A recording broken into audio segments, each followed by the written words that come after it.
자, 오랜만에 이제 부동산 얘기를 안 할 수가 없는데요. 8월 3일 세제 개편안 다들 소식 들으셨죠? 아마 많이 놀라셨을 것 같은데요. 저도 굉장히 좀 당황스럽습니다. 그래서 세제 개편안에 대한 내용을 가지고 제가 시리즈물로 영상을 촬영해서 여러분들에게 하나씩 파헤쳐 보도록 하려고 합니다. 그래서 세제 개편안에 대해서 딱 13분 정도 제가 핵심에 대해서만 말씀을 드리려고 합니다. 내 집값이 앞으로 올라갈지 내려갈지, 그리고 나는 또 어디에 속하는지, 이런 부분들에 대해서 하나씩 말씀을 좀 드려보도록 하겠습니다. 같은 집 같은 차익인데 하나는 2억 9천, 하나는 7억 8,700만 원, 1억에 사가지고 30억이 된 집을 내가 2029년에 판다. 그러면 10년을 살았으면은 이제 양도세가 2억 9천인데요. 한 번도 안 살고 세를 내줬잖아요. 그러면 무려 양도세가 7억 8,700만 원입니다. 그래서 거의 3배 가까이, 정확하게는 2.7배 정도가 차이가 납니다. 그래서 이번 세제 개편안의 핵심은 뭐냐? 제가 이거를 딱 한 줄로 말씀을 드리면, 보유는 더 이상 혜택의 근거가 아니고 거주만이 혜택의 근거가 됩니다. 과세 기준이 그동안은 몇 채를 갖고 있었냐에서 앞으로는 얼마짜리에 실제로 거주를 하는가로 바뀌었습니다. 그래서 이 부분이 가장 중요한 핵심 포인트라고 생각을 하시면 됩니다. 세제 개편안에 대해서 앞으로 총 6편의 영상을 여러분들에게 올려드릴 예정인데요. 그래서 이게 한 번에 다 다루기에는 내용이 굉장히 방대하고 상황에 따라서 해당되는 조항이 완전히 다릅니다. 이번 편에서는 세제 개편안의 핵심 내용을 제가 말씀을 드릴 겁니다. 여기에는 전체적인 어떤 지도와 자가 진단에 대한 부분들을 제가 말씀을 드릴 거고요. 전체적인 그림에 대한 이야기를 할 거고, 다음 에피소드에서는 이제 정부에 좀 바라는 부분들, 아직 이게 통과된 건 아니잖아요. 그래서 정부의 좀 이번 세제 개편안을 보면서 제가 좀 아쉬웠던 부분, 이 부분에 대해서 제가 말씀을 드리려고 하고요. 세 번째에서는 이제 실거주 1주택자 분들에 대해서, 내 집에 살고 있는 한 채 부동산 주택을 갖고 계신 분들이 보시면 좋을 영상이고요. 그 다음이 비거주 1주택자 분들, 한 채인데 나는 현재 지금 세를 주고 있다. 이분들은 요 영상, 에피소드 세 번째 영상을 보시면 좋을 것 같고요. 그 다음에 이제 다주택자분들, 그래서 나는 집이 2채 이상 내가 있다. 이런 분들은 네 번째 에피소드 영상을 보시면 좋을 것 같고요. 마지막으로 이제 나는 무주택자이면서 나는 실수요자다. 집을 사고 싶은 실수요자다. 아직 집이 없는 경우, 이런 분들은 마지막 에피소드를 보시면 될 것 같습니다. 그래서 오늘은 에피소드 제로고요. 그래서 전체적인 그림을 잡고 마지막에 자가 진단으로 어느 편을 보셔야 하는지 정하시면 될 것 같습니다. 먼저 짚고 가야 될 내용이 있는데요. 자, 그게 뭐냐? 아직 확정된 세금이 아닙니다. 2026년 8월 3일에 발표된 세제 개편 아니고요. 국회를 통과해야만 확정이 됩니다. 그래서 지금은 세금이 정해진 게 아니라 계산표가 이게 바뀐다는 신호로 읽으시면 될 것 같고요. 그리고 두 번째 내용은 뭐냐? 8월 20일에 입법 예고가 종료가 될 예정입니다. 그래서 8월 27일 차관회, 9월 1일 국무회의, 9월 3일 이전 정기국회 제출 예정입니다. 여러분들이 세 번째로 아셔야 되는 내용은 뭐냐? 딱 하나는 이미 시작이 되었다라는 겁니다. 조정 대상 지역 일시적 2주택 특례가 원래 3년이었잖아요. 근데 요게 2년으로 바뀌었습니다. 그래서 8월 4일 이후로 새로 취득한 경우부터 요게 조정이 돼요. 그래서 조정 지역에 내가 일시적 2주택 이 특례를 가지고 비과세를 받아가면서 이렇게 했잖아요. 이거는 국회 통과 없이 바로 이제 시행이 된다라는 거. 그래서 조정 대상 지역에 내가 8월 4일 이후에 내가 새로 샀다. 그런 경우는 일시적 2주택 특례가 이제는 3년이 아니라 2년이라는 거 꼭 명심하시면 좋겠습니다. 그리고 제가 이제 이 영상 중간중간에 전문 용어가 좀 나올 겁니다. 그래서 부동산을 잘 모르시는 이런 분들 같은 경우는 도대체 그게 무슨 말인지 어려워하실 수 있잖아요. 그래서 자세한 내용을 말씀드리기 전에 용어에 대한 부분들을 제가 먼저 설명을 좀 드려보도록 하겠습니다. 첫 번째가 이제 공시 가격인데요. 정부가 매년 정하는 우리 집의 공식 가격입니다. 그래서 이제 공시되는 가격, 공시 가격이고요. 세금은 실제 시세가 아니라, 예를 들어서 뭐 우리 집이 10억이에요. 그런데 이거에 대해서 세금을 매기는 게 아닙니다. 세금을 매기는 기준이 바로 공시 가격인데요. 대체로 시세의 70% 정도 됩니다. 그래서 시가가 20억이다. 그러면 이 집은 공시가로 14억 정도가 되는 거죠. 두 번째 내용이 뭐냐? 공정시장 가액 비율이라고 하는 게 있습니다. 공시 가격을 세금 계산에 얼마나 반영할지 올릴지를 정하는 비율이에요. 지금은 60%인데 70%, 80% 올립니다. 그래서 공시 가격은 그대로여도 이 비율이 오르면 또 세금이 늘어나요. 그래서 공시가가 있고 이 공시가에다가 공정시장 가액 비율을 곱해서 세금이 계산이 되는 겁니다. 세 번째 용어가 이제 바로 과세 표준입니다. 그래서 세율을 곱하기 직전의 금액이죠. 그래서 공시가격에서 공제를 빼고 위 비율을 곱한 값이며 이 숫자가 커질수록 더 높은 세율 구간에 들어갑니다. 그래서 이제 종부세가 이렇게 계산이 됩니다. 자, 숫자는 외우실 필요는 없고요. 그냥 어디를 건드렸는지만 보시면 됩니다. 시가 20억짜리 주택을 예시로 들어보겠습니다. 그러면 공시가격이 70% 정도 되니까 14억 정도가 되겠죠. 기본 공제 빼기 14억을 하는 거죠. 그리고 공정시장가액 비율을 70% 곱하는 겁니다. 그러면 과세 표준이 0원이 되겠죠. 그러면 종합부동산세가 0원입니다. 그런데 여기에서 기본 공제가 14억인데 거주 1주택은 14억인데 만약에 비거주다 그러면 이게 이제 9억이 되는 겁니다. 그리고 공정시장 가액 비율이 60%에서 얼마로 인상이 된다? 70%, 그리고 나중에는 80%까지 늘어날 수 있다라는 겁니다. 그래서 여러분들이 종합부동산 계산할 때 공시 가격도 알아야 되고요. 얼마나 공제되는지도 아셔야 되고요. 공정시장 가액 비율도 아셔야 됩니다. 그런데 이 개편은 세 군데를 동시에 건드린 겁니다. 기본 공제, 거주 여부로 이제 차등을 두는 거죠. 거주냐 비거주냐에 따라서 기본 공제액이 달라집니다. 그래서 이걸 건드렸어요. 그 다음 두 번째 또 뭘 건드렸어요? 공정시장 가액 비율을 건드렸습니다. 그래서 원래 60%인데 70%, 80%까지 올렸으니까 똑같은 금액이라도 이 비율이 올라가니까 그만큼 세금을 내는 이 과세 표준이 올라가겠죠? 그쵸, 이해되시죠? 그 다음에 이제 세율인데 주택수 대신에 이제는 기준가액이 들어갑니다. 그래서 주택수가 뭐 여러 채다 이게 중요한 게 아니고 도대체 이 집값이 얼마냐 이게 이제 중요한 거죠. 그래서 이번 개편의 기준이 뭐냐, 그 집에 지금 실거주 하느냐, 그 다음에 몇 채냐, 그 다음에 얼마짜리냐, 이 세 개가 중요합니다. 그래서 이 세 가지만 아시면 내가 지금 어디에 속하는지 3분 만에 바로 알 수가 있는 거죠. 1주택자에 대해서 한번 이야기를 해보도록 하겠습니다. 거주하는 주택 14억이다. 요것도 얼마예요? 12억에서 14억으로 상향이 됐습니다. 그래서 어떻게 보면 좋은 거죠. 거주하는 주택에 14억까지는 그냥 공제를 해주니까 원래는 12억이었는데 대략 70%면 시가의 약 대략 한 20억 정도 되겠죠. 그래서 20억 정도 되는 아파트는 뭐예요? 이걸 14억을 다 빼주니까 종부세가 하나도 없는 거죠. 거주하는 주택에 대해서는 대략 20억 정도까지는 종부세가 10원도 없다. 자, 근데 거주를 만약에 안 한다. 그러면 원래는 거주를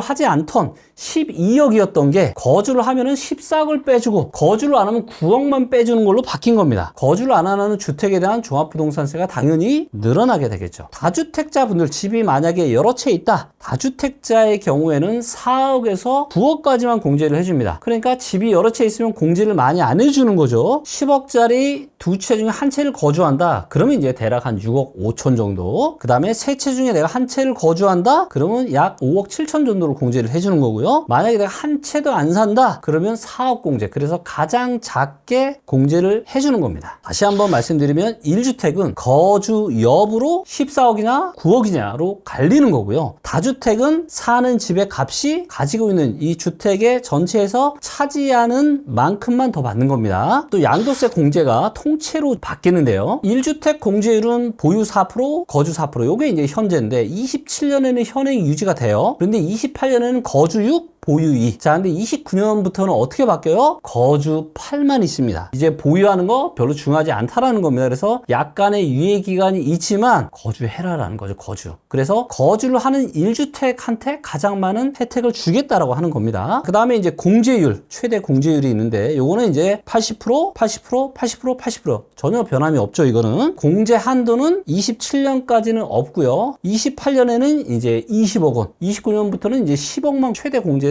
해주겠다라고 하는 겁니다. 그래서 비싼 집일수록 영향이 굉장히 클 수밖에 없겠죠. 2029년부터는 보유 기간은 공제에 아무런 의미가 없습니다. 그리고 지금은 없는 금액 한도까지 생기는 거죠. 이 부분을 꼭 명심을 좀 하시면 좋을 것 같아요. 자, 그 다음에 다음 중요한 또 포인트가 뭐냐? 주택 수인데, 자, 이제는 몇 채가 중요한 게 아닙니다. 합쳐서 얼마냐? 이게 중요하다라는 겁니다. 그래서 지금까지는 주택수 기준으로 1주택이나 2주택자다. 그러면 0.5에서 2.7%의 세율이었는데 3주택 이상부터는 0.5에서 5%까지. 28년부터는 어떻게 바뀌는 거예요? 주택 수가 아니라 주택의 가액이 중요하다. 그래서 한 채든 세 채든 합산 가액으로 같은 세율표를 적용을 하겠다고 하는 겁니다. 6억에서 12억 구간이 이제 달라지는데요. 1%에서 1.3%, 최고는 이제 5%까지 이제 올라가는 거죠. 자, 그래서 이거를 왜 했냐? 지방에 세 채가 있어서 3억인 사람, 지방에 집이 세 채인데 3억짜리. 그럴 수 있잖아. 하나당 1억씩이어서. 근데 서울에 집이 한 채인데 이게 50억이에요. 세금이 달랐으니까. 그래서 뭐예요? 한 채를 갖고 있어도 비싼 거 갖고 있는 이 사람한테 좀 더 종부세를 많이 걷겠다. 이런 취지로 이거를 바꾼 거라고 좀 보시면 될 것 같고요. 정부가 이제 직접 낸 계산표를 좀 보시게 되면은 1세대 1주택 그리고 거주 중 60세 10년 거주를 했다라고 가정을 해볼게요. 그리고 28년 기준으로 만원 단위입니다. 10억이다. 공시가액이 그럼 7억 정도 되겠죠? 현행이나 개편 후나 세금은 없다. 시가가 20억 정도 된다. 그러면 공시가액이 한 15억 정도 된다. 그럼 현행 종부세가 얼마냐면은 27만 6천 원 정도 됩니다. 근데 이게 개편 후에는 어떻게 되는 거예요? 10만 8천 원까지 떨어지는 겁니다. 좋은 거죠. 그 다음에 30억 정도짜리 아파트다. 그러면 공시가격이 20억 정도 되는 거고 현행 종부세는 91만 원인데 이게 76만 원까지 떨어집니다. 그래서 약 15만 원 정도 줄어들어요. 현재 시가가 50억 정도 된다. 그러면 공시가격이 35억 정도 되겠죠. 그러면 현행 종부세가 얼마냐? 453만 원 정도 됩니다. 근데 이게 얼마로 늘어나냐면은 978만 원. 그래서 1년에 524만 원 정도가 더 추가가 된다라고 보시면 될 것 같고요. 자, 이번에 이제 70억을 보시면 공시가격은 50억 정도 되겠죠. 현행 종부세가 얼마냐? 937만 원 정도 됩니다. 개편이 되잖아요. 그러면 이게 무려 얼마가 되냐? 3,295만 7천 원, 즉 3,300만 원. 그럼 월에 거의 300만 원 가까이 되는 겁니다. 이게 엄청난죠. 그리고 이제 같은 자산인데 만약 형태가 좀 다르다. 1주택 거주하는 경우, 비거주하는 경우 3주택 이런 식으로 제가 만들었고요. 시가 기준은 이제 10억 정도다. 그러면 1주택 거주나 비거주는 거의 차이가 없습니다. 그런데 3주택부터는 이제 과세가 발생을 하는 거고요. 그리고 20억이다. 합쳐서 공시가액이 15억 정도 되겠죠. 그러면 이제 1주택 기준으로는 10만 원. 근데 1주택 비거주다? 그럼 152만 원 정도 되는 거예요. 그런데 만약에 다주택자가 합쳐서 20억 정도 아파트 갖고 있다. 그럼 세금이 얼마예요? 442만 원 정도의 종부세를 내야 됩니다. 그리고 이 자료는 댓글을 달아주시는 분이 계시면 이거를 볼 수 있는 그런 링크를 제가 달아드리도록 하겠습니다. 댓글 많이 달아주시면 좋을 것 같고요. 그런데 만약에 이게 70억 정도, 서울의 고가 아파트 2개만 갖고 있어도 70억 되겠죠. 그럼 공시가가 합해서 50억 정도 되는데 1거주 주택일 때는 이제 28년 기준입니다. 여러분들 당장 아니에요. 너무 놀라지 마세요. 1주택 기준으로는 이제 3,300만 원 정도 되는 거고요. 1주택 내가 만약에 비거주를 한다. 4,480만 원까지 늘어나는데 만약에 여러 개 있는 다주택자다. 무려 7,225만 원. 이 정도면요. 연봉 1억 이상 벌어야 세후로 이 정도 받거든요. 근데 엄청난 세금 폭탄이 떨어질 수가 있는 거죠. 이거는 이제 예시이고 자세한 거는 여러분들이 세금 관련한 전문가분들 상담 받으시면 좋겠죠. 그래서 이런 자료들을 봤을 때 분기점은 바로 여기입니다. 30억과 50억 사이라는 거죠. 그래서 시가 기준으로 30억 정도까지는 오히려 세금이 좀 줄어들고 50억부터는 크게 늘어납니다. 그래서 실무적으로는 이제 대략 한 시가 한 32억 정도가 세금이 좀 줄어드냐? 크게 늘어나냐의 이 갈림길이라고 보시면 될 것 같아요. 그리고 금액이 50억이 아니라 60억, 70억, 80억, 100억으로 가면 갈수록 훨씬 더 세부담은 커진다라는 걸 꼭 명심하시면 좋을 것 같습니다. 그래서 이제 뜨는 곳과 지는 곳이 과연 어디냐? 자, 이 부분은 유명 이제 경제 쪽 블로거 분 중에 이제 메르님이라고 계시죠. 그래서 메르님의 글을 참고를 좀 했고요. 뜨는 곳은 20억에서 32억 실거주 1주택. 그래서 20억 이하는 이제 종부세가 면제가 되고 32억 이하는 이제 부담이 줄어들죠. 서울의 마포, 용상, 성동구, 그래서 우리가 마용성이라고 하죠. 여기에 일반적인 아파트는 대부분 이 조건에 해당이 되죠. 그래서 이쪽 지역이 좀 수요가 몰릴 수 있다라는 거고요. 지는 곳은 어디냐? 바로 비거주 초고가입니다. 비거주 1주택은 공제가 5억이 깎이고 시가 32억 7천만 원, 공시가 기준으로 22억 6천만 원 정도. 이때부터 이제 세율이 올라가는 거죠. 그래서 46억 정도부터는 증가폭이 훨씬 더 커지는 겁니다. 자, 그래서 이거를 한 줄로 줄이면 뭐예요? 실거주로 오랫동안 오랫동안 살만한 시가 32억 이하의 1주택이 이번 개편의 최대 수혜 부동산이라고 좀 보시면 될 것 같습니다. 그러면 언제부터 적용이 되는지 이 소식을 들으시면 아마 가슴이 철렁하시는 분들도 있으실 것 같은데요. 자, 일단 27년은 이제 사실상 유예고요. 28년부터 이제 본격적으로 시행이 될 예정이고 29년이 이제 최종형이라고 보시면 될 것 같습니다. 1주택자 장특공제 27년에 현행 유지되고요. 28년에는 이제 거주 6%, 보유 2%로 바뀌고 29년부터 거주 8%로 바뀝니다. 그 다음에 장특공제 한도는 27년까지는 없고요. 28년에 20억, 29년은 10억으로 또 줄어듭니다. 그래서 갈수록 줄어들어요. 그리고 29년은 부터는 이제 10억까지밖에 안 되는 거죠. 그리고 이제 공정시장가액 비율도 27년에는 70%, 28년에는 70%인 지역도 있고 80%인 지역도 있고, 공정시장가액은 1주택자 그리고 지방의 1주택자, 2주택자가 70%고요. 3주택자 이상자부터 조정지역 대상의 보유자가 또 28년부터는 80%입니다. 그리고 종부세 세율은 지금 이제 중간 단계 이제 28년부터 이제 최종이 되는 거고요. 세액공제 한도도 27년까지는 이제 800만 원. 그런데 28년에는 600만 원, 600만 원 이렇게 되는 거고요. 다주택자 양도세 중과도 5%나 10%. 그런데 이게 이제 28년부터는 10에서 15%, 29년부터는 무려 20에서 30% 정도까지 이제 증가가 할 수 있는 겁니다. 이거는 중과입니다. 이 정도만 중과세 세율을 매기는 게 아니라 기본 세율, 예를 들어서 뭐 한 45%에다가 뭐 20%를 더한다. 그럼 65%가 되는 거고, 만약에 30%를 더한다. 75%까지 늘어날 수 있겠죠. 그래서 지금 아마 다주택자, 특히 그 중에서도 어느 정도 고가의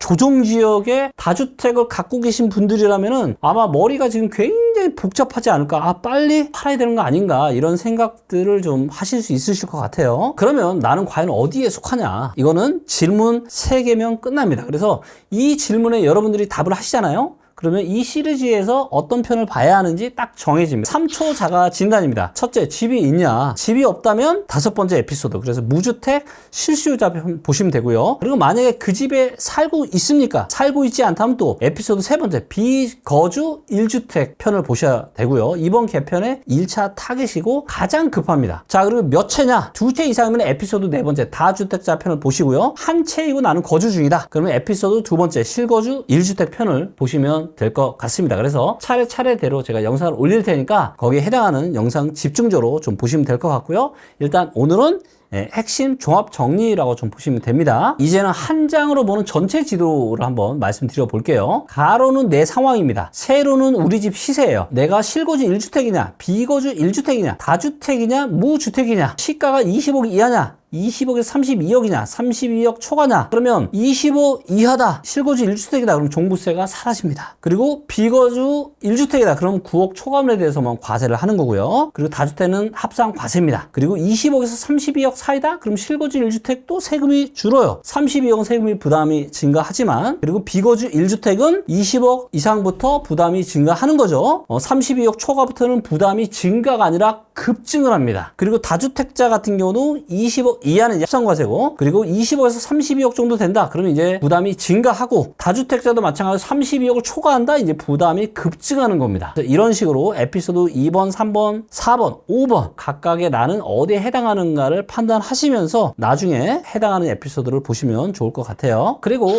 나는 해당 없는데 라고 또 생각하실 수도 있는데, 집은 없어도 이번 개편은 여러분들에게 옵니다. 자, 왜냐면 서울주택의 지금 44% 정도만 지금 집주인이 산다고 합니다. 56%는 지금 다 임대로 돌고 있다라고 서울연구원에서 지금 이야기를 하고 있거든요. 그래서 직접적인 어떤 종부세나 양도세의 영향은 없죠. 여기까지는 무주택자분들한테 영향이 없는 게 맞는데, 간접적으로 전월세, 집주인들의 마음이 지금 완전 지금 갈팡질팡 우왕좌왕 지금 이런 상황이거든요. 그렇기 때문에 특히나 비거주 1주택자 분들 같은 경우는 어때요? 세금을 피해서 실거주로 돌아서면은 그분들이 임대 내놓은 물량, 특히 초고가 아파트 일수록 이게 세금 부담이 어마어마하기 때문에 임대 물량이 줄어들 거다. 그래서 살 집이 없어질 거다. 이런 또 전망을 하는 경우도 있습니다. 그리고 이를 통해서 정부가 얼마를 더 걷는지, 5년간 세수 효과를 보니까 이거는 재정경제부 발표입니다. 전체 증세액이 무려 3조 4,430억 정도 됩니다. 이 중에서 종합부동산세가 얼마냐? 2조 1,815억 정도 돼요.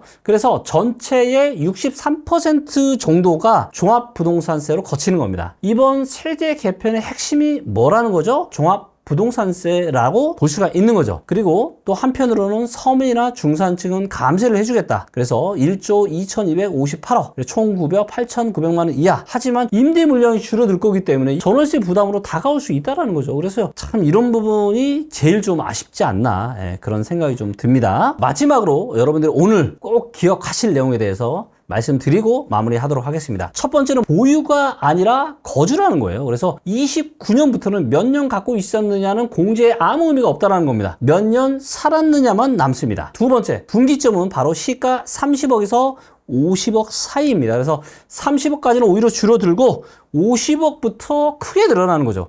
이거는 정부가 직접 계산해낸 계산표를 가지고 말씀드리는 거고요. 세 번째, 오늘 또 꼭 기억할 건 뭐냐, 바로 판단의 시효는 27년 말이다, 내년 말까지다. 그래서 모든 개편이 28년, 29년부터 강해지도록 지금 설계가 되어 있는 거죠. 그래서 약간의 유예 기간이 있습니다. 그래서 2026년 지금 8월 달이기 때문에 대략 1년 반 정도의 기간이 남았는데요. 이 1년 반 정도의 기간을 어떻게 잘 활용을 할지, 이게 굉장히 중요한 포인트가 또 될 것 같습니다. 그리고 다음 편에서, 이 영상이 끝이 아니고요, 다음 편에서 제가 유형별로 하나씩 말씀을 드리도록 하겠습니다. 제가 여러 가지 최근에 일들이 좀 겹치면서 유튜브 활동을 제가 좀 소홀히 했는데요. 앞으로는 또 여러분들께 꼬박꼬박 중요한 정보들을 제가 잘 체크해서 쉽고 빠르고 데이터에 기반해서 정확한 정보 알려드릴 테니까 여러분들 구독, 좋아요, 알림 설정해 주시고 좋은 댓글도 많이 달아주시면 좋을 것 같습니다. 자, 그러면 다음 영상에서 또 뵙도록 하겠습니다. 감사합니다.